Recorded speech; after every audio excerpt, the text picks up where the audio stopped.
নমস্কার বন্ধুরা, আশা করি বন্ধুরা আপনারা সবাই খুব ভালো আছেন। আমিও খুব ভালো আছি। আজকে আপনাদের জন্য একদম সহজ, হালকা, সম্পূর্ণ নিরামিষ পেঁপে সয়াবিনের রেসিপি নিয়ে এসেছি। আশা করি বন্ধুরা এই হেলদি রেসিপিটা আপনাদের ভালো লাগবে।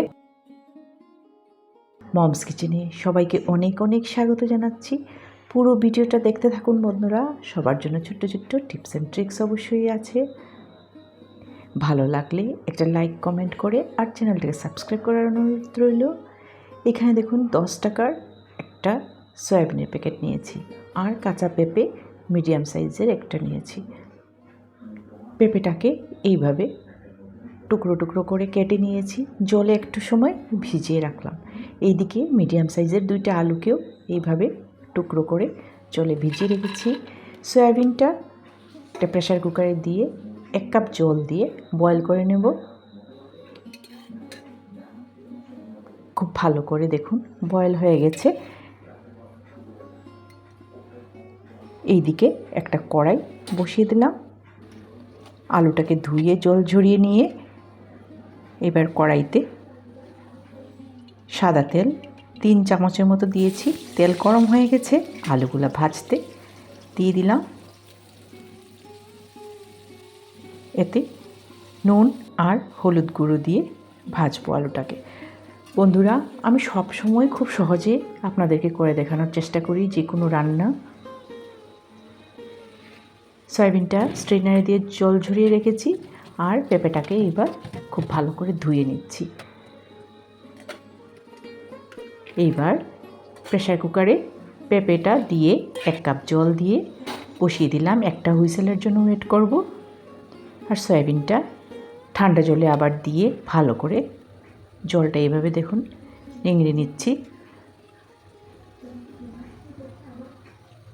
এরই মধ্যে আলুগুলাও বেশ লাল লাল হয়ে গেছে আর এদিকে পেঁপেটাও হুইসেল দিয়ে দিয়েছে। গ্যাসের ফ্লেমটা অফ করে দিয়েছি। আদা ছোটো ছোটো 4 টুকরা আর 2টা লঙ্কাকে এইভাবে থেতো করে নিয়েছি। আলুটাকে ঢাকা দিয়ে রেখেছিলাম যাতে খুব ভালো করে রান্না হয়ে যায়। খুব ভালো করে দেখুন সেদ্ধ হয়ে গেছে। একদম লাল লাল করে আলুগুলো ভেজে নিয়েছি। এবার তুলে একটা পাত্রে রেখে দেব। বন্ধুরা, পেঁপেগুলাও সেদ্ধ হয়ে গেছে। পেঁপের জল ঝরিয়ে নিচ্ছি। আমি জলটা কিন্তু ফেলবো না। পেঁপের জলটা আমি তরকারিতে দিয়ে দিব, যখন গ্রেভির জন্য লাগবে তখন দিয়ে দেব। এইবার আলু ভাজার তেলের মধ্যেই সয়াবিনগুলোকে একটু ভেজে নেব নুন আর হলুদ গুঁড়ো দিয়ে। আমি কিন্তু প্রায় সময় পেঁপের সাথেই সয়াবিনটা বয়েল করে নিই, একসাথে হয়ে যায়, তাড়াতাড়ি হয়ে যায়। আজকে একটু অন্যভাবে দেখাচ্ছি। সয়াবিনটাকে একটু ভেজে নিলাম, এতে আর একটু ভালো হয় স্বাদ। সয়াবিনের ভিতরেও তেল, হলুদ, লবণ সব ঢুকে সয়াবিনটা ভাজা হয়ে গেছে। তুলে আলুর উপরে রেখে দিয়েছি। এবার কড়াইটাকে খুব ভালো করে ধুয়ে পরিষ্কার করে এতে 3 চামচের মতো সর্ষের তেল দিয়েছি।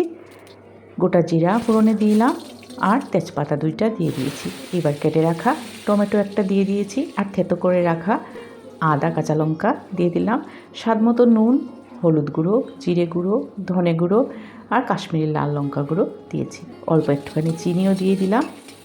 ভালো করে এবার সাঁতলে নেব টমেটোর সাথে সব মশলা। খুব ভালো করে সাঁতলানোর জন্য অল্প একটুখানি জল এতে দিয়ে দিয়েছি। বন্ধুরা,